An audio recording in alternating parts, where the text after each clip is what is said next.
वो स्टिक दे।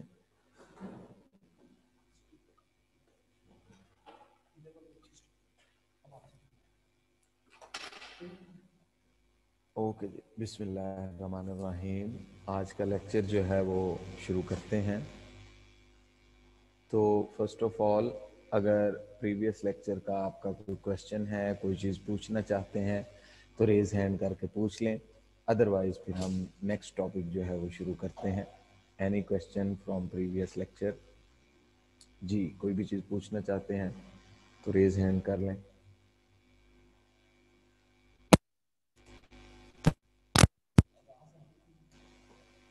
जी फहद, क्या क्वेश्चन है अभी आपका? अस्सलाम वालेकुम सर। वालेकुम सलाम। सर यहाँ पे ना कैरेक्टरिस्टिक्स ऑफ गुड मनी में लिखा हुआ है ड्यूरेबिलिटी में कि here durability also mean the issuing authority of the money share also be durable so that people rely on the money. Sir इससे क्या? जी, इससे मुराद ये है, देखें जैसे कल हमने एग्जांपल्स की थी कि बाज़ औक़ात इकोनॉमीज में इतने बड़े बड़े क्राइसिस आ जाते हैं हाइपर इन्फ्लेशन के। मसलन हमने जिम्बाब्वे, मेक्सिको, यूरोप की ग्रेट डिप्रेशन की एग्जांपल, अफगानिस्तान की। तो देखें, आप कह लें ऐसे कंट्रीज जहाँ पे इकोनॉमी के बहुत ख़राब हालात हैं, ऐसी इकोनॉमीज जहाँ पे जंगें लगी हुई हैं, वार लाइक सिचुएशन है, ऐसी इकोनॉमीज के सेंट्रल बैंक अगर करेंसी नोट इशू भी करते हैं तो उस इकोनॉमी के लोग तो मजबूर हैं कि उन्होंने अपनी इकोनॉमी में वही पैसा यूज करना है। उसके अलावा इंटरनेशनली तो उसको आप कह लें लोग उस पर एतबार नहीं करते कि कल कोई गवर्नमेंट खत्म हो जाएगी या आप कह लें ये फैसला कर लेंगे कि हम अपने करेंसी नोट चेंज करने जा रहे हैं या वट एवर, क्योंकि क्राइसिस में इस तरह की कई डिसीजंस होती हैं। तो यानी कि जिस कंट्री का सेंट्रल बैंक उसे इशू कर रहा है लोग उस पर एतबार भी करते हो, इस एंगल से भी आप इसे कर सकते हैं। फिर दुनिया में मसलन यूरो करेंसी जो है, यूरो वो यूरोपीय यूनियन की कंबाइंड करेंसी है। अब उसमें देखें, अब ये अभी आप कह लें लास्ट वीक, 2-4 वीक की या पिछले 1-2 महीने की सिचुएशन, अब इंग्लैंड जो है वो यूरोपीय यूनियन से निकल गया है ब्रेग्जिट की वजह से। अब आहिस्ता आहिस्ता प्रॉब्लम क्रिएट होता जा रहा है। ट्रैवलिंग पाबंदियां एक दूसरे पे लगाना शुरू हो गए हैं जी, गोश्त इंपोर्ट करना है, सब्जियां करनी है। अब ये पाबंदियां बढ़ती, टेंशन बढ़ती जाएगी। आइंदा चंद अरसे के बाद शायद आपको नजर आए कि इंग्लैंड का पाउंड इजीली किसी दूसरी मुल्क में सेट नहीं हो रहा है, या वो इस तरह के प्रॉब्लम्स आएंगे। तो जितना किसी करेंसी को इजीली लोग एक्सेप्ट करने को तैयार हो जाए, उस सेंस में वो इशूइंग अथॉरिटी पे ही एतबार की बात है ना। Yes sir. ओके जी, any other question previous lecture का? भाई कोई और क्वेश्चन है तो पूछ लें। ओके जी, देन नेक्स्ट हमारे पास जो है हमने जो एवोल्यूशन ऑफ मनी में डिस्कशन की थी, बेसिकली हमने उसमें 3 कैटेगरीज जो हैं वो एवोल्यूशन ऑफ मनी में हमने कहा कि कमोडिटी मनी है, फिर जो है वो मेटेलिक मनी है, यानी कमोडिटी मनी से मेटल मनी पे दुनिया ट्रांसफर हुई आज से कई 100 साल पहले। फिर आहिस्ता आहिस्ता हम पिछले 300-400 साल में पेपर मनी पे ट्रांसफर हो गए। और पेपर मनी के साथ साथ एक और चेंज जो खास तौर पे आजकल की दुनिया में बड़ा यूज हो रहा है, उसको हम कहते हैं क्रेडिट मनी। ये हमने उस दिन जो है वो स्किप किया था। बेसिकली इसको स्किप भी किया जा सकता है उसके साथ भी, यानी आप एवोल्यूशन ऑफ मनी में चारों कैटेगरीज एक्सप्लेन कर सकते हैं। लेकिन क्रेडिट मनी जो है इसका सेपरेट भी क्वेश्चन आ जाता है 6-7 नंबर का, तो इसलिए इसको आप अलग से भी डिस्कस कर सकते हैं। तो क्रेडिट मनी है क्या, उसकी डेफिनेशन क्या है, और फर्दर इसको हम डिस्कस करते हैं। The function of money as standard of deferred payment allows people to enjoy the benefit of something in present and pay later for it। देखें, जो क्रेडिट मनी का कॉन्सेप्ट है, या सिंपली आप कह सकते हैं क्रेडिट का कॉन्सेप्ट है, उसका बेनिफिट ये है कि लोग किसी प्रोडक्ट को आज ही यूज करना शुरू कर देते हैं और उसकी पेमेंट अभी फ्यूचर में करनी है। मसलन मैंने गाड़ी फॉर एग्जांपल अगर लीज पे या क्रेडिट पे परचेज की हुई है, तो मैंने पेमेंट तो अगले 5 साल में इंस्टॉलमेंट पे करनी है, लेकिन मैं गाड़ी यूज करना शुरू हो गया हूं, तो मैं उस चीज का बेनिफिट आज ही ले रहा हूं और उसकी पेमेंट मैं इंस्टॉलमेंट्स में जो है वो फ्यूचर में करूंगा। The amount of money which is borrowed or loaned out to a person is called credit money. अब जो रकम किसी को कर्ज के तौर पे दी जाती है या किसी से कर्ज के तौर पे ली जाती है, देखिए दोनों एंड्स है ना, बोरोअर एंड भी है, लेंडर एंड भी है, दोनों सूरतों में। यानी 10,000 रुपए किसी को लोन दिए गए हैं या 10,000 रुपए लोन लिया है, दोनों को हम कंबाइनली जो है वो सिंपली क्रेडिट मनी कहते हैं कि 10,000 रुपीज टोटल क्रेडिट मनी है। Any monetary claim against a physical or legal entity that can be used for purchase of goods and services is called credit money. अगर by definition हम देखें तो credit money हर उस document को या उस money को कहा जा सकता है जो लोन या बोरिंग की गई है या लेंड की गई है, और उसके साथ साथ फर्दर यूज उसका क्या है कि हम उसको गुड्स या सर्विसेज परचेज करने के लिए इस्तेमाल कर सकते हैं। यानी वो बिल्कुल आम कैश की तरह, जिस तरह से हम पेपर मनी या कॉइन मनी यूज करते हैं, क्रेडिट मनी भी जो है वो परचेजिंग पावर रखती है। The document which represents the existing of a credit is called credit instrument. और क्रेडिट मनी के तौर पे जो डॉक्यूमेंट, कागज का टुकड़ा या जो भी चीज यूज होती है उसे क्रेडिट इंस्ट्रूमेंट कहा जाता है। अभी हम 2-4 टाइप भी कर लेंगे। Examples of these can be, cheques हैं क्रेडिट मनी की टाइप, बैंक ड्राफ्ट्स हैं, क्रेडिट कार्ड्स हैं, गवर्नमेंट बॉन्ड्स हैं, बिल ऑफ एक्सचेंज है, या फिर इसी तरह से गवर्नमेंट सिक्योरिटीज हैं। तो ये 4-5 मेन एग्जाम्पल्स हैं क्रेडिट मनी की। इनमें से कोई भी जो ऑप्शन है या डॉक्यूमेंट है वो मार्केट में परचेजिंग के लिए यूज किया जा सकता है। आप उसके जरिए गुड्स एंड सर्विस परचेजिंग कर सकते हैं, जिस तरह से बिल्कुल आप कॉमनली कैश को यूज करते हैं। जी अली, आपका क्या क्वेश्चन है भाई? सर ये चेक्स कैसे क्रेडिट हुए? सर ये तो हम अकाउंट में पैसे होते हैं तो फिर हम वो वहां से लेते हैं। चेक तो अकाउंट में तो पैसे आपके मौजूद हैं, लेकिन चेक एज इटसेल्फ तो कोई सेंट्रल बैंक या गारंटीड डॉक्यूमेंट नहीं है ना। ये तो एतबार, देखिए कोई भी डॉक्यूमेंट जो एतबार की वजह से दूसरा एक्सेप्ट कर लेता है। एक है कि उस पैसे पे सेंट्रल बैंक की गारंटी लिखी हुई है, जैसे हमने कहा करेंसी नोट, आप शॉपकीपर के पास जाते हैं तो वो आपको 5,000 रुपए का प्रोडक्ट देता है, आपसे 5,000 रुपए का करेंसी नोट ले लेता है। तो वो तो इस वजह से ले लेता है कि उसको जनरली एक्सेप्ट किया जा रहा है, सेंट्रल बैंक ने गारंटी नोट लिखा हुआ है कि इसके बदले में गोल्ड पड़ा हुआ है। तो जो आप चेक लिख के दे रहे हैं वो चेक आपसे क्यों कबूल कर लेता है? उसे तो नहीं पता आपके अकाउंट में इस वक्त क्या है, लेकिन वो चेक सिर्फ एतबार की सूरत में आपसे वसूल कर लेता है। तो अनटिल चेक इज विड्रॉन, या आप कह लेंगे उसको कैश ना करवा लिया जाए, उस वक्त तक तो वो क्रेडिट मनी ही है। तो कोई भी ऐसा डॉक्यूमेंट जो आपके मॉनेटरी क्लेम को शो कर रहा होता है किसी के अगेंस्ट, वो चेक्स की शक्ल में, बैंक ड्राफ्ट्स की शक्ल में, क्रेडिट कार्ड, बैंक ड्राफ्ट भी आप बेसिकली तो पैसे जमा करवा देते हैं बैंक में, फिर ही बैंक ड्राफ्ट बनता है, तो पैसे तो उसके अगेंस्ट भी हैं। लेकिन वो इट सेल्फ जो डॉक्यूमेंट है उसकी वर्थ सिर्फ एतबार की वजह से है, तो वो क्रेडिट मनी ही रहेगा अनटिल के उसके भी आप पे जो है वो उसको इन कैश ना करवा लिया जाए। तो this is the basic definition, या आप कह लें 2 से 3 नंबर का question, what is credit money, और उसकी 2-4 एग्जांपल्स जो हैं वो कोट कर दें। ओके, नेक्स्ट हमारे पास फर्दर है एडवांटेजेस ऑफ क्रेडिट मनी, कि ये जो सारा क्रेडिट का निजाम है पूरी दुनिया में या किसी भी कंट्री में, लोग कारोबार में चेक्स यूज कर रहे हैं, डिमांड ड्राफ्ट्स यूज हो रहे हैं, बिल ऑफ एक्सचेंज पेमेंट्स में यूज होते हैं, उसके अलावा जो हमने नाम लिए, इसके अलावा भी कई डॉक्यूमेंट्स हैं, क्रेडिट कार्ड्स यूज होते हैं। तो ये जो बेसिकली तमाम डॉक्यूमेंट्स हैं, इनकी एग्जिस्टेंस की वजह से इकोनॉमी को, कंज्यूमर या प्रोड्यूसर को क्या क्या बेनिफिट्स हैं ओवरऑल इकोनॉमी को, जो यानी कि आप कह सकते हैं कि अगर क्रेडिट मैकेनिज्म मौजूद ही ना हो दुनिया में तो फिर जो है ये बेनिफिट्स या ये एडवांटेजेस जो हैं वो एग्जिस्ट नहीं करेंगे। Number 1, credit money allows immediate consumption of goods and services based on future expected earning।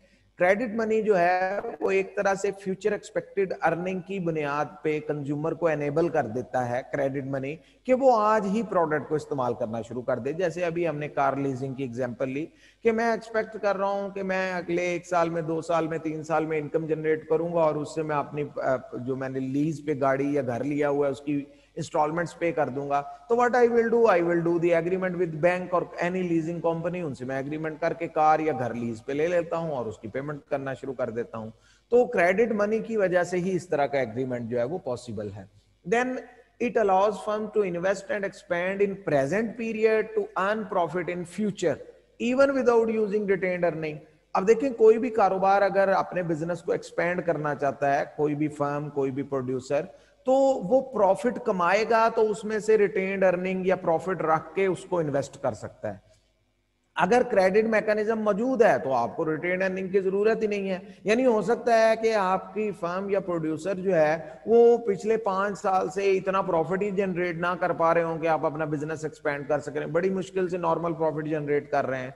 तो again you can borrow the money, credit money की वजह से उस पैसे को आप इन्वेस्ट करते हैं, कारोबार में एक्सपेंशन लाते हैं और उस पर प्रॉफिट जनरेट करते हैं। Then a source of income for banks and source of financing for public projects. एक तरफ जो है ये सारे का सारा क्रेडिट मैकेनिज्म जो है ये बैंक्स की इनकम का जरिया है। देखिए बैंक बेसिकली प्रॉफिट, मुनाफा या आमदन कमाता ही इस मैकेनिज्म से है कि सेवर से पैसा लिया, उस पैसे को आगे लेंड किया।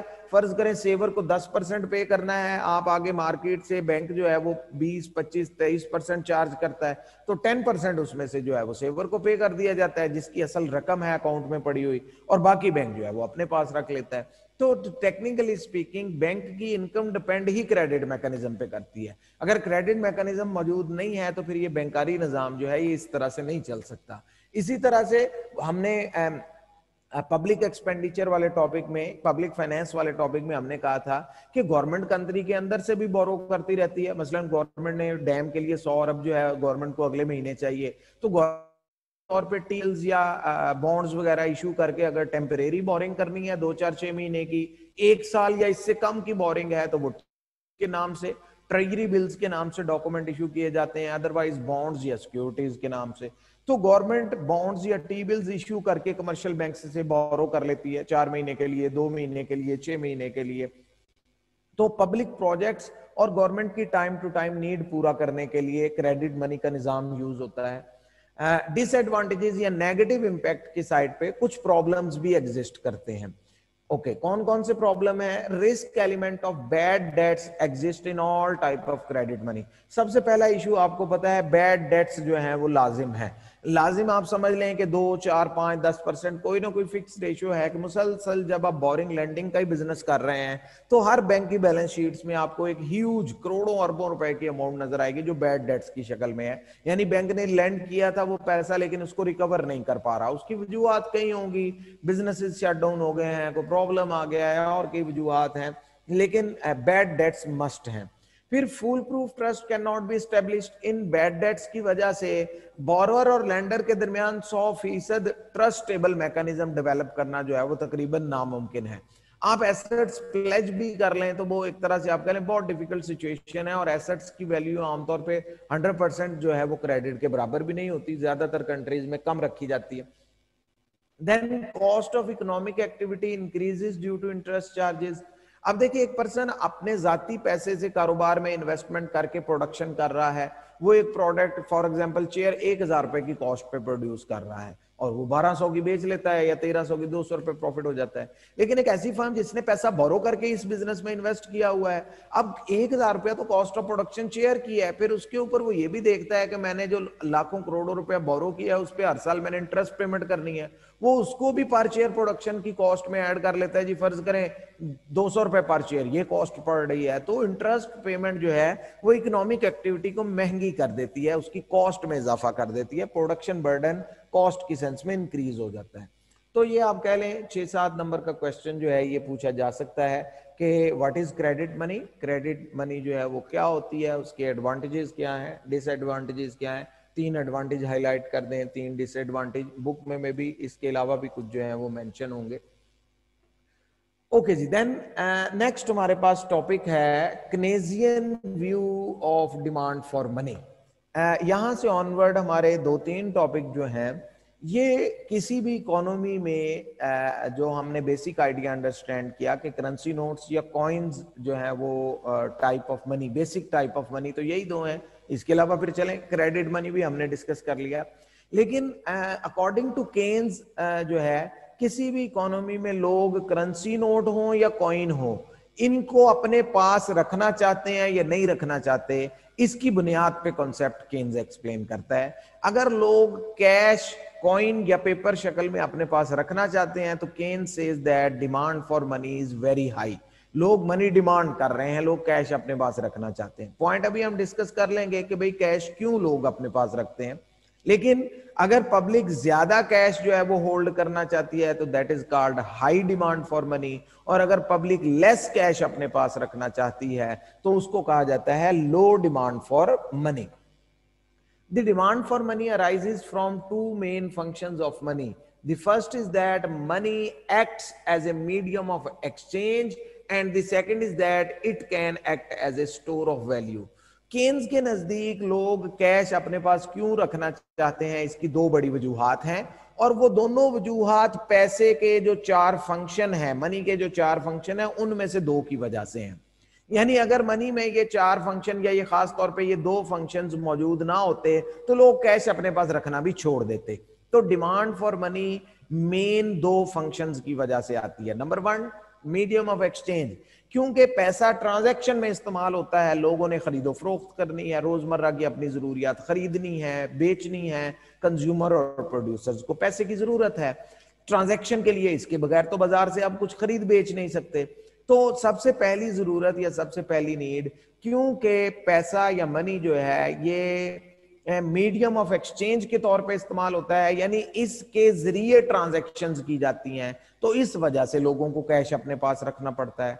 फिर दूसरी वजह, लोग जो है वो अपनी वेल्थ को लंबे अरसे तक स्टोर करना चाहते हैं, तो इसलिए वो पैसा कैश की शक्ल में रखते हैं। वरना जैसे हमने कहा वेजिटेबल्स, फ्रूट्स, एनिमल्स की शक्ल में तो ज्यादा अरसे तक आप स्टोर नहीं कर सकेंगे, तो इसलिए उन प्रोडक्ट्स को, गुड या सर्विसेज को बेच के जो रिवार्ड में मनी आपको मिलती है उसको आप जो है वो स्टोर करते हैं, क्योंकि पैसा जो है वो वैल्यू को स्टोर करने का काम भी, फंक्शन भी परफॉर्म कर सकता है। तो केन्स के नजदीक क्योंकि मनी जो है वो स्टोरेबिलिटी ऑफ वैल्यू का काम भी करती है और मीडियम ऑफ एक्सचेंज का काम भी करती है, तो इन दो फंक्शंस की वजह से लोग कैश होल्ड करते हैं या डिमांड फॉर मनी एग्जिस्ट करती है। Thus, individuals and businesses wish to hold money partly in cash and partly in the form of other asset. अब देखिए, अगर मुझे अभी जरूरत है मीडियम ऑफ एक्सचेंज के तौर पे, तो फिर मैं कैश को प्रेफर करूंगा, लिक्विड एसेट को।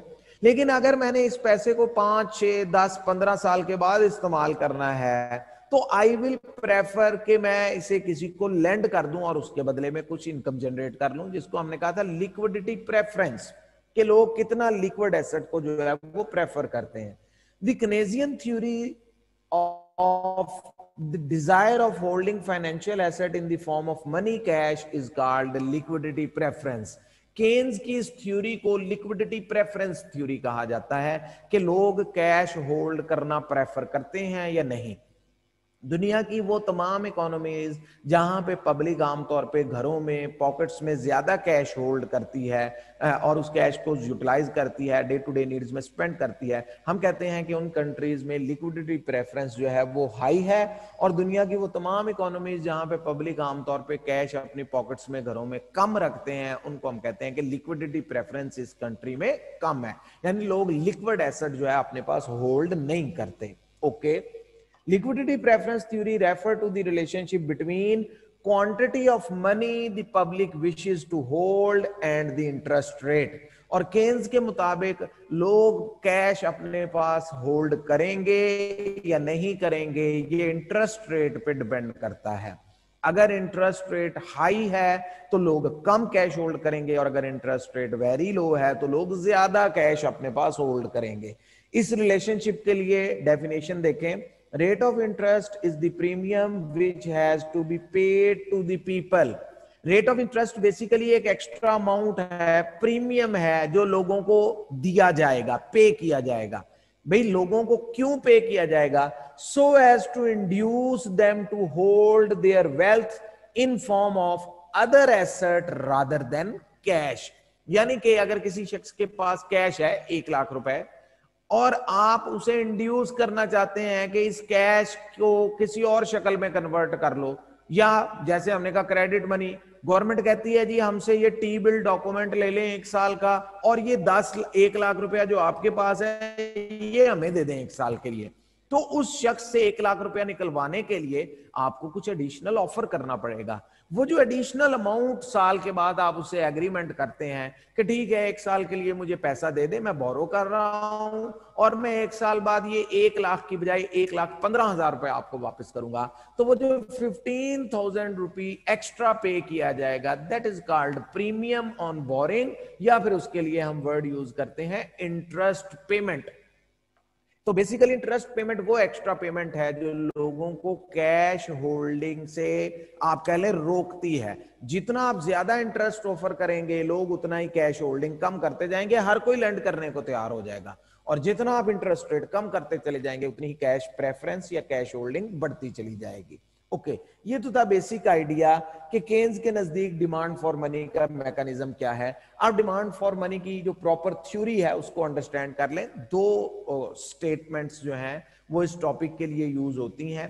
लिक्विडिटी प्रेफरेंस थ्योरी भी कहा जाता है। Explain with the help of example की मदद से और डायग्राम की मदद से लिक्विडिटी प्रेफरेंस थ्योरी एक्सप्लेन कर दें, या फिर दूसरा वर्ड इसके लिए demand for money, explain the concept of demand for money with the help of diagram. Diagram की मदद से केन्स का डिमांड फॉर मनी का कॉन्सेप्ट एक्सप्लेन कर दें।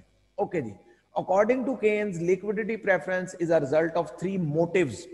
देखिए, पहले केन्स ने बताया कि लोग कैश सिर्फ इसलिए होल्ड करते हैं कि कैश में 2 खूबियां हैं, 2 फंक्शन कैश परफॉर्म कर सकता है। कैश रोजाना की रोजमर्रा जरूरियात खरीदने बेचने में इस्तेमाल हो सकता है मीडियम ऑफ एक्सचेंज के तौर पे, इसलिए लोग कैश अपने पास रखते हैं कि मैंने आज कुछ खरीदना होगा, मुझे जरूरत पड़ेगी आज कल परसों। दूसरी वजह कि कैश की शक्ल में आप अपनी वेल्थ को लंबे अरसे तक स्टोर कर सकते हैं, तो लोग इसलिए बाकी एसेट्स को कैश में कन्वर्ट कर लेते हैं और कैश अपने पास रख लेते हैं। अब ये तो थे मनी के 2 फंक्शन, लेकिन इसके पीछे वजूहात क्या हैं उनको जरा अंडरस्टैंड कर लें। केन्स के नजदीक 3 वजूहात हैं। नंबर 1 ट्रांजैक्शन मोटिव, यानी that people hold money to make transaction of goods and services, लोग रोजमर्रा की खरीदो फरोख्त के लिए पैसा अपने पास रखते हैं। दूसरी वजह प्रिकॉशन मोटिव, लोग प्रिकॉशन एहतियात के तौर पे, पेशबंदी के तौर पे अपने पास पैसा रखते हैं। That people hold money to meet unexpected emergencies.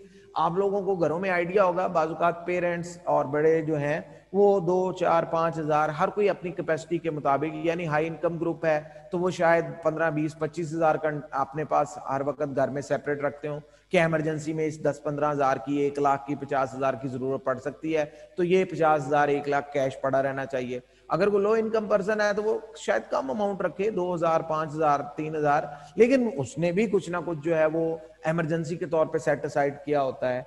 तो केन्स के नजदीक ये दूसरी बड़ी वजह है कि लोग प्रिकॉशन के तौर पे, प्रिकॉशन मोटिव की वजह से कैश होल्ड करते हैं। और तीसरी बड़ी वजह और केन्स के नजदीक सबसे बड़ी वजह स्पेकुलेटिव मोटिव। स्पेकुलेटिव को उर्दू में कहा जाता है सट्टेबाजी।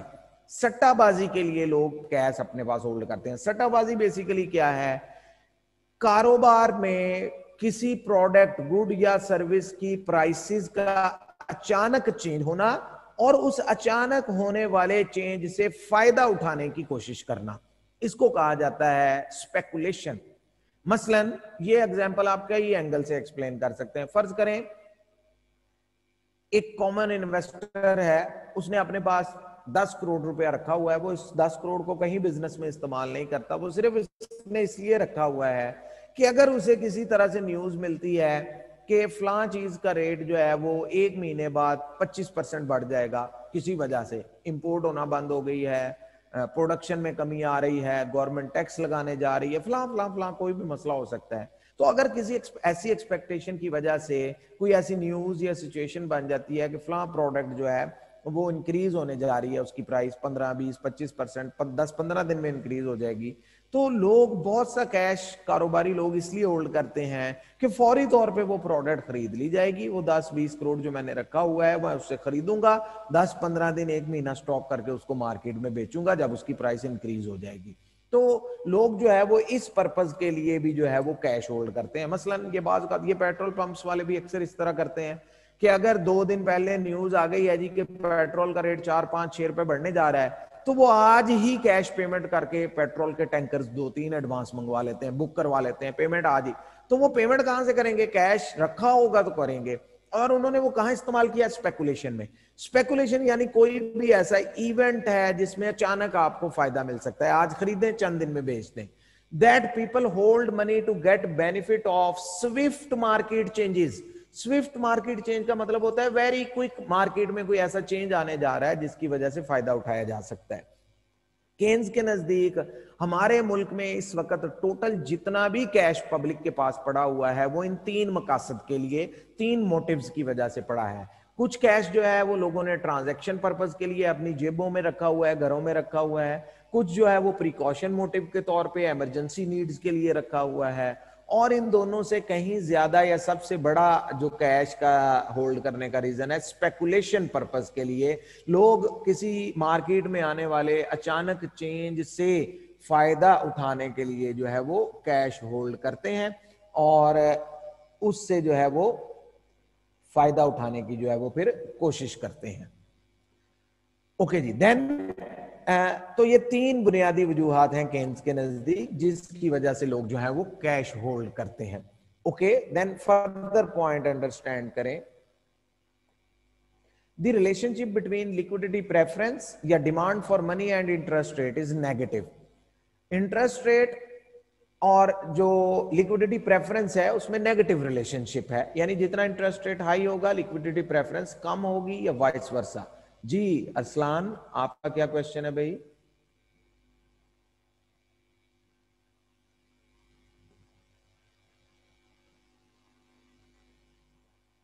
ओके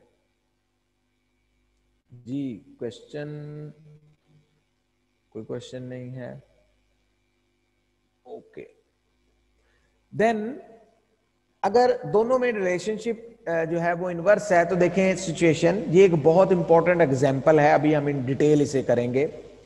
बॉन्ड प्राइसेस, अगेन यहां पे नोट कर लें, ये प्राइस बॉन्ड की बात नहीं की जा रही, ये डॉक्यूमेंट लीज एग्रीमेंट जो गवर्नमेंट ने बॉन्ड्स या सिक्योरिटीज इश्यू किए हुए हैं, सेविंग सर्टिफिकेट जिसे हम आम जुबान में कह देते हैं। तो bond prices and the rate of interest is inversely related to each other. Low interest rate is indicative of high bond prices और हाई स्पेकुलेटिव बैलेंसेस। अगर मार्केट में इंटरेस्ट रेट बहुत कम हो तो बॉन्ड की प्राइसेस जो हैं वो बहुत हाई लेवल पे चली जाती हैं, और जब बॉन्ड वेरी हाई प्राइसेस पे होता है तो लोगों के पास स्पेकुलेशन के लिए पड़ा हुआ पैसा भी बेतहाशा होता है, लोग स्पेकुलेशन के लिए कैश होल्ड करना शुरू कर देते हैं। या reverse, high interest rate reflects low bond prices और लो स्पेकुलेटिव बैलेंसेस।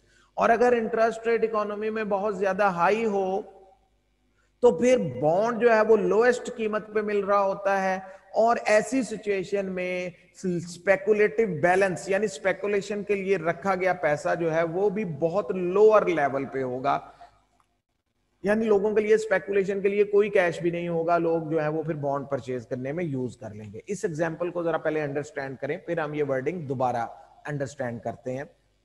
ओके जी, example in detail. Number 1, suppose a bond is issued for 5,000 and its annual return is 500।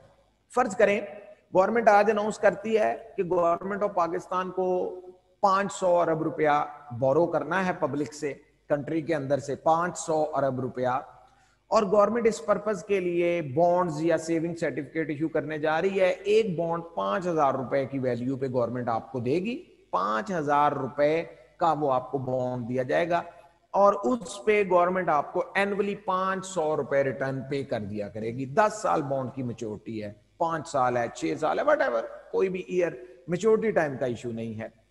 यानी कि क्या करेंगे, आप इंटरेस्टेड हैं, आप कहते हैं बड़ी अच्छी अपॉर्चुनिटी है, मेरे पास जी फर्ज करें 10,000 रुपए हैं, तो अगर मैं जो है वो गवर्नमेंट के कौमी मरकज बचत पे या नेशनल इन्वेस्टमेंट ट्रस्ट के ऑफिस जाऊं और वहां जाके मैं उन्हें 10,000 रुपए दूं और उनसे 2 सेविंग बॉन्ड्स, अगेन नोट कर लें प्राइस बॉन्ड नहीं है, सेविंग, प्राइस बॉन्ड सेपरेट है, वो इस यहाँ डिस्कशन में नवो इकोनॉमिक्स में डिस्कस होते हैं, तो सेविंग बॉन्ड्स हैं, मैं जाके 10,000 रुपए कौमी मरकज बचत वालों को दूंगा और वो 2 डॉक्यूमेंट 5-5 हजार के जो है वो मुझे दे देंगे, उन पे लिखा होगा जी कि ये 5,000 रुपए का हम डॉक्यूमेंट जो है वो इसे दे रहे हैं, और एनुअली गवर्नमेंट जो है इस पे 500 रुपए रिटर्न जो है वो बाउंड है देने का।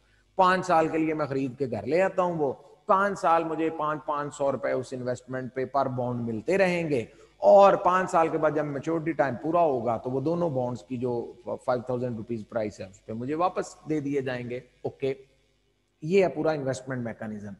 अगर हम इसको परसेंटेज की सेंस में कैलकुलेट करना चाहें, यानी मैं देखना चाहूं कि 5,000 रुपए का मैंने बॉन्ड खरीदा, सालाना मुझे 500 रुपए बैंक गवर्नमेंट देगी, तो कितने परसेंट मेरा रिटर्न बनता है? तो एनुअल रेट ऑफ रिटर्न, यहाँ पे इंटरेस्ट नहीं, एनुअल रेट ऑफ रिटर्न आप कहते हैं 10% बनेगा, यानी मुझे इस इन्वेस्टमेंट से 10% रिटर्न आएगा। ओके, मेरे सामने ये वन अपॉर्चुनिटी है कि मेरे पास कुछ सेविंग का पैसा 10, 15, 20, 50,000 पड़ा है, मैं 50,000 लेके कौमी मरकज़े बचत जाता हूँ, 50,000 उनको देता हूँ, 5,000 रुपए के हिसाब से 10 बॉन्ड्स लेके आ जाता हूँ। उन 10 बॉन्ड्स पे पर बॉन्ड 500 रुपए गवर्नमेंट मुझे देती रहेगी।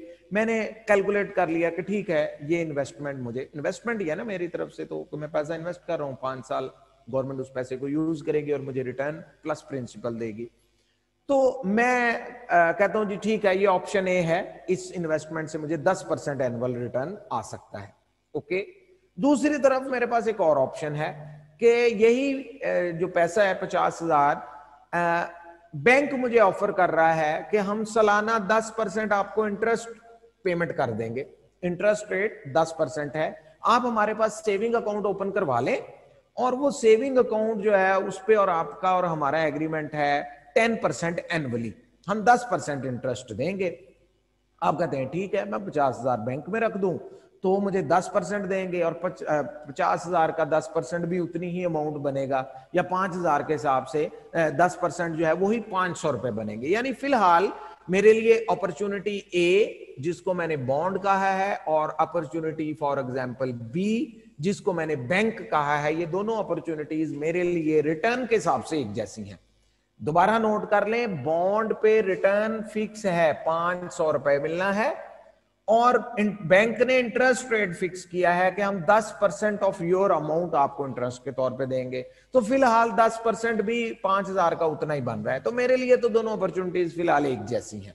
अब हम देखना ये चाहते हैं कि वो जो स्टेटमेंट थी कि अगर इंटरेस्ट रेट इंक्रीज या डिक्रीज करता है तो ये बॉन्ड जो कल तक 5,000 रुपए का मार्केट में बिक रहा था, ये कितने का बिकेगा? ये बॉन्ड मैंने परचेज किया है 5 साल के लिए, लेकिन मैं 1 साल के बाद अगर बेचना चाहता हूं तो पब्लिक में से कोई भी जो है वो मुझसे 5,000 रुपए का बॉन्ड परचेज भी कर सकता है।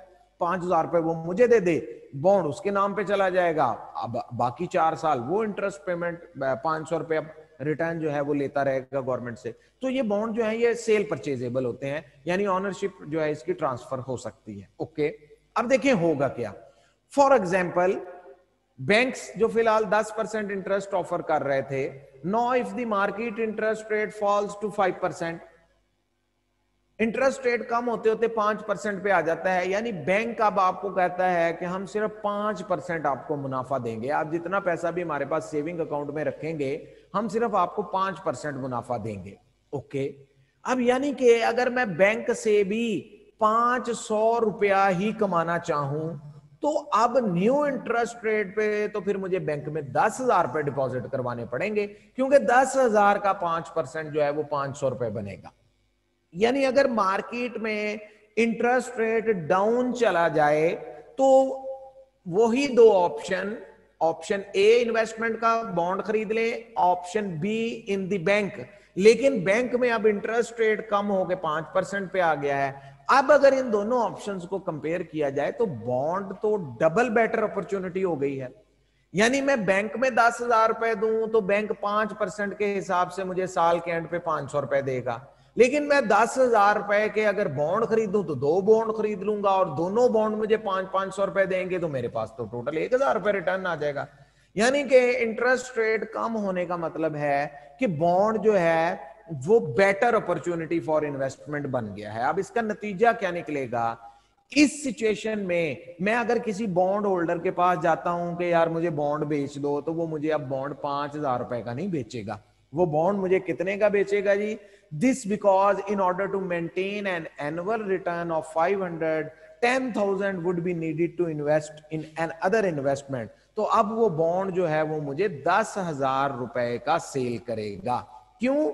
10,000 रुपए का बॉन्ड सेल करने का मतलब क्या है, एक बॉन्ड 10,000 रुपए का है, यानी इस 10,000 रुपए की इन्वेस्टमेंट पे मुझे फिक्स एनुअली मिलना तो 500 रुपए ही है, तो 10,000 पे रिटर्न भी 500 आ रहा है। सेकंड अपॉर्चुनिटी में आप बैंक में 10,000 रखवा दें तो यहां से भी आपको रिटर्न 500 रुपए ही एनुअल आ रहा है।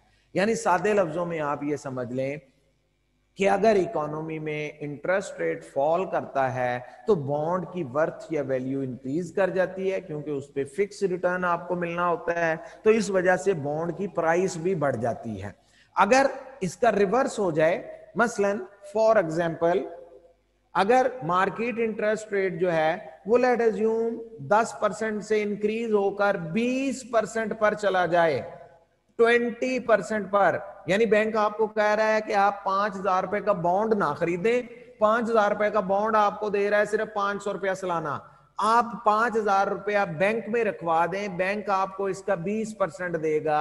20% ऑफ 5,000 कितना बनता है जी, ये 1,000 रुपया बनता है। तो जब इंटरेस्ट रेट बढ़ता है तो फिर बैंक बेटर अपॉर्चुनिटी बन जाता है, तो लोग तो बैंक की तरफ भागेंगे कि हम पैसा बैंक में रखवा देते हैं। बॉन्ड लोग बेचना शुरू कर देंगे कि भाई बॉन्ड बेचो, बॉन्ड के बदले में पैसा लो, वो पैसा बैंक में रखो ताकि उस पर 20% मुनाफा लें। तो अगर हर कोई बॉन्ड बेच रहा हो, बाजार में एक चीज बिक रही है, खरीदने वाले लोग कम हैं, तो नतीजा क्या निकलता है, फिर सिचुएशन ये बॉन्ड जो है इसकी प्राइस 2,500 रुपए पर आ जाएगी। अब 2,500 रुपए का ये बॉन्ड बिकेगा, क्योंकि 2,500 रुपए की इन्वेस्टमेंट जो है आपको 500 रुपए, सॉरी, बिल्कुल ठीक है, तो 2,500 रुपए की इन्वेस्टमेंट पे जो है आपको अब 500 रुपए जो है वो रिटर्न। तो जैसे ही इंटरेस्ट रेट बढ़ता है बॉन्ड की वैल्यू डाउन आ जाती है।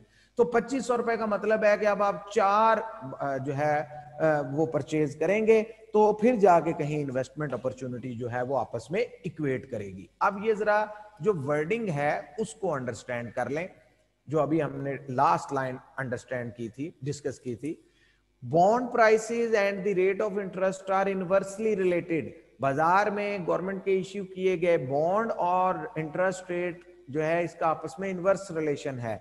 लो interest rate is indicative of high bond prices या फिर हाई स्पेकुलेटिव बैलेंसेस, यानी कि अगर मार्केट में इंटरेस्ट रेट लो हो तो बॉन्ड अपनी पीक प्राइस पे पहुंच जाता है, और ऐसी सिचुएशन में लोग सारा पैसा कैश की शक्ल में होल्ड कर लेते हैं, बॉन्ड में इन्वेस्ट नहीं करते।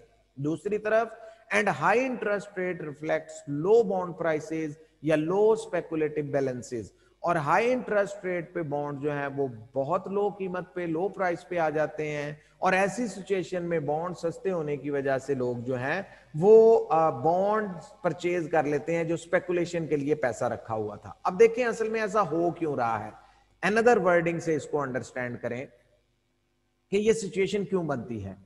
Keynes believed that each individual had their opinion on what was the average rate of interest या what should be the average rate of interest। Keynes के नजदीक इकोनॉमी में जो इन्वेस्टर्स होते हैं या कॉमन इन्वेस्टर होता है उसको अंदाजा होता है कि हमारे मुल्क में एवरेज इंटरेस्ट रेट इकोनॉमी की सिचुएशन के हिसाब से क्या चल सकता है। मसलन मैं जस्ट एक एग्जांपल दे रहा हूं, इस वक्त मार्केट में इंटरेस्ट रेट है रफली, अगर आप किसी भी बैंक में पैसा रखवा दें तो तकरीबन 8 से 9%, हम सिंपल करने के लिए इसे 10% फर्ज कर लेते हैं। इस वक्त बैंक आपको 10% पे सेविंग अकाउंट ऑफर कर रहा है कि आप पैसा बैंक में रखवा दें, बैंक आपको जितना पैसा रखवाएंगे उसका 10% एनुअल इंटरेस्ट देता रहेगा। अब केन्स कहता है कि पाकिस्तान की इकोनॉमी के इन्वेस्टर्स को आइडिया है कि हमारे कंट्री का एवरेज इंटरेस्ट रेट क्या होना चाहिए। मसलन हमारी इकोनॉमी के हालात सजेस्ट करते हैं कि हमारा एवरेज इंटरेस्ट रेट जो है वो 7% होना चाहिए, लेकिन करंटली हमारा इंटरेस्ट रेट कहां चल रहा है बैंक्स का, 10% पे। यानी अगर मेरा आइडिया ये है कि इंटरेस्ट रेट 7% पे आ ही जाएगा, अल्टीमेटली इसको 7% की तरफ ही जाना पड़ेगा, मुआशी हालात इस तरह के हैं, तो यानी कि आई विल एक्सपेक्ट के फ्यूचर में इंटरेस्ट रेट कम होके 9% पे आएगा, फिर 9 से कम होके 8% पे आएगा, और फाइनली जो मेरी एक्सपेक्टेशन है एवरेज इंटरेस्ट रेट की वो 7% वहां पे पहुंच जाएगा। अब जब इकोनॉमी में इंटरेस्ट रेट गिर रहा होता है तो हम कहते हैं बॉन्ड की प्राइस बिल्कुल सेम टाइम पे बढ़ रही होती है। यानी 10% पे बॉन्ड 5,000 का था, मैं जस्ट एग्जांपल के लिए चेंज करूंगा, एक्यूरेट चेंजिंग नहीं कर रहा। 9% पे मे बी बॉन्ड 6,000 का बिकना शुरू हो जाए। 8% पे जो बॉन्ड है वो फॉर एग्जांपल, क्योंकि देखिए बॉन्ड बेटर अपॉर्चुनिटी बनता जा रहा है ना, जैसे जैसे बैंक इंटरेस्ट रेट कम कर रहा है तो बॉन्ड ने तो फिक्स पेमेंट देनी है, वो बेटर अपॉर्चुनिटी है, वो महंगा होता जा रहा है। फिर फॉर एग्जांपल 8,000 पे पहुंच जाता है, जस्ट एन एग्जांपल। तो जब इकोनॉमी में इंटरेस्ट रेट 10% पे था, बॉन्ड्स 5,000 का बिक रहा था, और आहिस्ता आहिस्ता जब फ्यूचर में मेरी एक्सपेक्टेशन के मुताबिक इंटरेस्ट रेट ने कम होकर 7% की तरफ आना है, तो मुझे पता है कि बॉन्ड की प्राइस ने बढ़ना है, बॉन्ड की प्राइस ने 5,000 से बढ़ के 8,000 पे चले जाना है। तो एज ए इन्वेस्टर फर्ज करें एक स्पेकुलेटर है, उसने 10 अरब रुपया अपने पास कैश रखा हुआ है, 10 अरब रुपया उसने अपने पास कैश रखा हुआ है।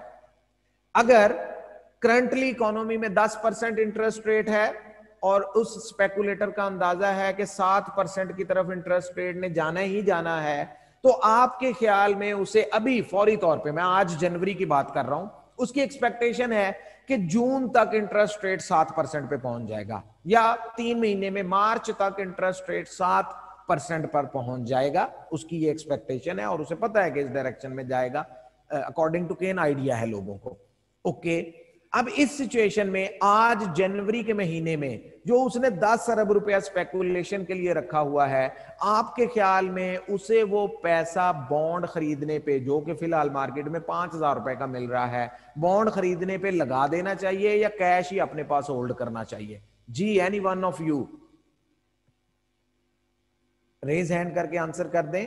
करंटली इकोनॉमी में इंटरेस्ट रेट 10% है, स्पेकुलेटर ये एक्सपेक्ट कर रहा है कि मार्च में इंटरेस्ट रेट कम होकर 7% पे आ जाएगा, और जब इंटरेस्ट रेट डाउन जाएगा तो मार्केट में बॉन्ड्स महंगे बिकेंगे, जिस कीमत पर भी आज बिक रहे हैं इससे महंगे बिकेंगे मार्च में। तो आज स्पेकुलेटर उस पैसे को बॉन्ड्स खरीदने में इस्तेमाल करेगा या नहीं करेगा, कैश रख के बैठा रहेगा? जी हाशिम, क्या आंसर है? सर उसे बॉन्ड खरीद लेना चाहिए। बिल्कुल। अब ये जो काम है ना, देखें इसका मतलब ये हुआ कि जब इकोनॉमी में इंटरेस्ट रेट हाई होता है 10% पे और बॉन्ड की कीमतें लोअर लेवल पे होती हैं, तो फिर स्पेकुलेशन के लिए रखा गया पैसा भी लोअर लेवल पे आ जाता है। यानी पब्लिक के पास शायद सिर्फ 1 बिलियन ही हो, बाकी सारा स्पेकुलेटर्स ने पैसा जो है वो इन्वेस्ट कर दिया है, बॉन्ड खरीदने पे लगा दिया है। या आप इसकी रिवर्स एग्जांपल भी वर्डिंग के साथ कर सकते हैं। फॉर एग्जांपल, करंटली इकोनॉमी में इंटरेस्ट रेट है सिर्फ 2%, एवरेज एक्सपेक्टेशन उसी स्पेकुलेटर की है कि मार्च के महीने में ये इंटरेस्ट रेट बढ़ के दोबारा 7% पे चला जाएगा। हमारे कंट्री को 7% इंटरेस्ट रेट सूट करता है, तो आज तो ठीक है 2% है, लेकिन ये 2-3 महीने के अंदर अंदर 3% पे जाएगा, फिर 4% पे, फिर 5 पे, फिर 6% पे, और मार्च में ये 7% पे इंटरेस्ट रेट चल रहा होगा। करंटली सिर्फ 2% आपको ऑफर हो रहा है, यानी बैंक तो निकम्मी तरीन अपॉर्चुनिटी है। बैंक में पैसा रखवाएंगे, वो सालाना 2% देंगे, 1 लाख पे सिर्फ 2,000 रुपया साल के बाद देंगे, तो ये तो लीस्ट प्रेफर्ड हुआ। तो करंटली शायद 5,000 रुपए वाला बॉन्ड 20,000 रुपए का मार्केट में बिक रहा हो, क्योंकि वो बेटर अपॉर्चुनिटी है, कई गुना बेहतर है, वो आपको ज्यादा रिटर्न दे रहा है। तो करंटली बॉन्ड 20,000 रुपए का बिक रहा है, मार्केट में इंटरेस्ट रेट है 2%। और जैसे ही फ्यूचर में इंटरेस्ट रेट बढ़ना शुरू होगा, तो इंटरेस्ट रेट बढ़ने का मतलब है लोग बॉन्ड को उतना प्रेफर नहीं करेंगे, बॉन्ड की वैल्यू या वर्थ कम होना शुरू हो जाएगी, और बॉन्ड फ्यूचर में फर्ज करें 15,000 का, उससे कम होके 12,000 का, उससे कम होके 10,000 का, और उससे कम होके 8,000 पे आ जाएगा। तो अगर आपको पता है कि जनवरी में बॉन्ड 20,000 रुपए का है, जो मार्च में सिर्फ 8,000 रुपए का बिकेगा, तो what you will do as a speculator? क्या आप अपने पास बॉन्ड्स रखेंगे या आप बॉन्ड्स बेचकर फौरी तौर पे इसको कैश में कन्वर्ट करके अपने पास रख लेंगे? जी, what would be the situation? जी मोहम्मद अस्मार, आपका क्या है आंसर? सर बैंक में रखवा देंगे। बिल्कुल, यानी आप बॉन्ड बेचेंगे। बॉन्ड बेचने से जो बैंक में नहीं रखवाएंगे, बैंक तो आपको दे रहा है 2% सिर्फ, बैंक में नहीं रखवाएंगे, कैश रखेंगे आप अपने पास। आप क्या करते हैं, बॉन्ड बेच देते हैं फौरी तौर पे, आप उसे कैश होल्ड कर लेते हैं। यानी कि जब इकोनॉमी में इंटरेस्ट रेट्स लो होते हैं 2%, 1%, 3%, तो बॉन्ड प्राइस भी हाई होती है और स्पेकुलेटिव बैलेंसेस भी हाई हैं। पब्लिक ने 2000 अरब रुपया अपने पास कैश होल्ड किया हुआ है इस सिचुएशन में कि ये पैसा हमने बॉन्ड खरीदने में नहीं लगाना। क्यों भाई, बॉन्ड खरीदा तो वो तो मार्च में 8000, खरीदेंगे 20,000 का, 3 महीने बाद बिकेगा 8000 का, तो मेरा तो कैपिटल गेन लॉस हो जाएगा, बहुत ज्यादा कैपिटल लॉस में चला जाऊंगा। तो इसलिए लोग कैश होल्ड करके बैठे हुए हैं। ये अक्सर जो है ये स्टेटमेंट स्टूडेंट्स को जो है वो कंफ्यूज कर देती है, तो इसलिए मैंने थोड़ा सा इस पे जो है वो एक्स्ट्रा टाइम स्पेंड करके जो है वो क्लैरिफाई कर दिया। अब जरा वर्डिंग देख लें। If the market interest rate was above the average rate, यानी एवरेज रेट एक्सपेक्टेड है जी 7% और करंटली 7 से ऊपर है 10, 11, 12, then it would be rational to expect it to fall. तो फिर लोग एक्सपेक्ट करेंगे कि फ्यूचर में इसने वापस 7% पे आना ही आना है, या वाइस वर्सा एक्सपेक्टेशन हो सकती है। When interest rates are high, 10, 11, 12% पे इंटरेस्ट रेट है, individuals would expect the rate of interest to fall. तो इंडिविजुअल सोचेगा इसने मुस्तकबिल में डाउन जाना ही जाना है, and the price of bond to rise. तो जब इंटरेस्ट रेट नीचे जाएगा तो बॉन्ड की कीमत बढ़ेगी। देयरफॉर स्पेकुलेटिव बेनिफिट हासिल करने के लिए they should use their speculative balance of money to buy bond. तो वो क्या करेंगे, इसी मौके के लिए तो उन्होंने पैसा रखा हुआ था। यानी कि स्पेकुलेटर जब इकोनॉमी में इंटरेस्ट रेट्स वेरी हाई होते हैं, 14, 15, 16%, 20% पे चले जाते हैं, तो स्पेकुलेटर इस मौके से फायदा उठाने के लिए वो सारा पैसा बॉन्ड खरीदने में लगा देते हैं, इन्वेस्ट कर देते हैं, ताकि बॉन्ड खरीद लें और अगले 3 महीने में जैसे ही इंटरेस्ट रेट डाउन जाएगा, बॉन्ड अच्छी कीमत पे चला जाएगा, तो हम बॉन्ड को 2 महीने बाद, 3 महीने बाद बेच के उसमें से काफी सारा जो है वो मुनाफा कमा लेंगे। या फिर इसकी रिवर्स एग्जांपल है।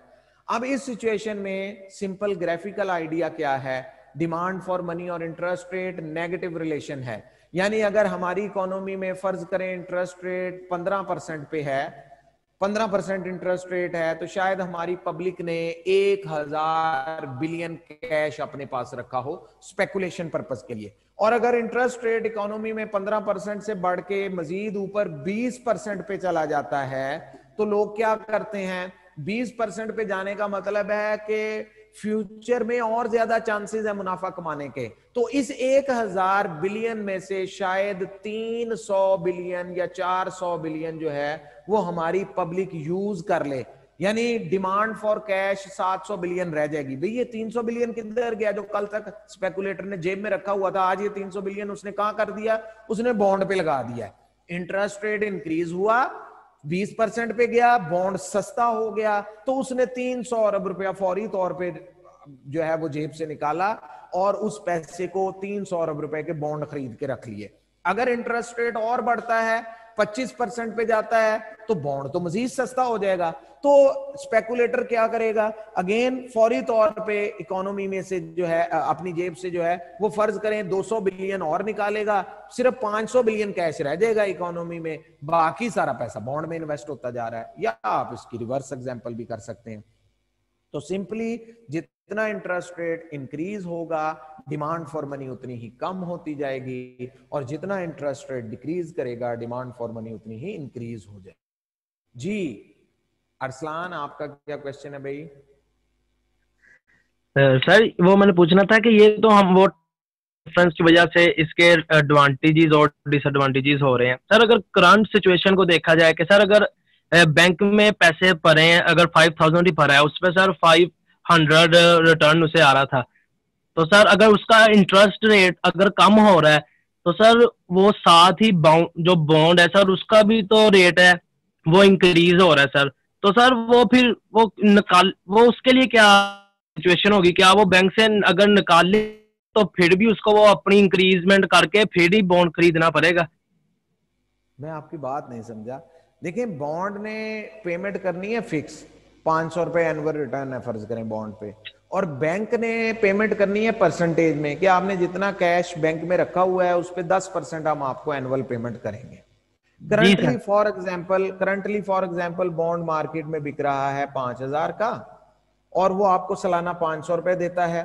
5,000 ये आपका बैंक में पड़ा हुआ है और ये सालाना आपको 10% देता है। 10% भी टेक्निकली बनता तो 500 ही है ना, ठीक है, फिलहाल तो दोनों आपके लिए बराबर है। अब बैंक आपको कल से कह देता है जी हमने तो सिर्फ आपको 2% देना है, तो 2% 5,000 का वो तो बनेगा सिर्फ 100 रुपया, ठीक है। अब बैंक आपको कह देता है कल से 2% लें और मैं जो है 2% से ज्यादा नहीं दूंगा, तो व्हाट यू विल डू, आप क्या करेंगे? आप बैंक में पैसा पड़ा रहने देंगे या उस पैसे से बॉन्ड खरीदेंगे? जी सर। सर बॉन्ड सर खरीदेंगे। ये जी जी सर यही क्वेश्चन था, मतलब कि सर उससे फिर अगर वो निकाल के वो अगर वो देखेगा कि अगर इसको डबल करके मुझे 5,000 से अगर 10,000 करके अगर बॉन्ड खरीदना भी पड़ रहा है तो बैंक से ज्यादा मुझे बेनिफिट मिल रहा है, तो इसलिए मैं अपनी ये जो प्रिंसिपल है इसको भी इंक्रीज कर दूंगा। बिल्कुल ऐसे ही है, लेकिन एक बात समझ लें, इसी चीज को तो हम लिंक कर रहे हैं कि जब हर शख्स ही ये करेगा कि मैं बैंक से पैसा निकाल लूं और बॉन्ड खरीद लूं, तो बॉन्ड की कीमत 5,000 से बढ़ना शुरू हो जाएगी। कब तक बॉन्ड की कीमत 5,000 से बढ़ती रहेगी? जब तक ये दोनों अपॉर्चुनिटीज बराबर नहीं हो जाती। यानी इस सिनारियो में जब बॉन्ड 2,500 रुपए पर 25,000 रुपए पर पहुंच जाएगा तो फिर जाके बॉन्ड की कीमत बढ़ना रुकेगी। यानी 25,000 से पहले पहले आपको मिल जाए तो फिर वो बेनिफिशियल है। लेकिन अगर बॉन्ड की प्राइस 25,000 पे पहुंच गई है तो 25,000 पे आपको 500 रुपए मिल रहे हैं, ठीक है। और दूसरी तरफ इस 25,000 को आप बैंक में रखवा दें तो भी आपको वहां से 500 रुपए तो आप नए इंटरेस्ट रेट पर भी मिल ही जाएंगे। क्लियर है? जी sir, clear sir, thank you sir. Okay okay जी, आज के लिए सफिशिएंट है, बाकी इंशाल्लाह फिर हम इससे आगे कल कंटिन्यू करेंगे। एक छोटी सी वर्डिंग या आप कह लें पॉइंट इसमें फर्दर डिस्कशन का है। इस टॉपिक को अच्छे तरह से रीड कर लें, कोई इसमें कंफ्यूजन नहीं होनी चाहिए। जरा कंसेप्चुअल टॉपिक है, खासतौर पे एग्जाम्पल में अक्सर स्टूडेंट कंफ्यूज हो जाता है, तो उसको क्लियर कर लें।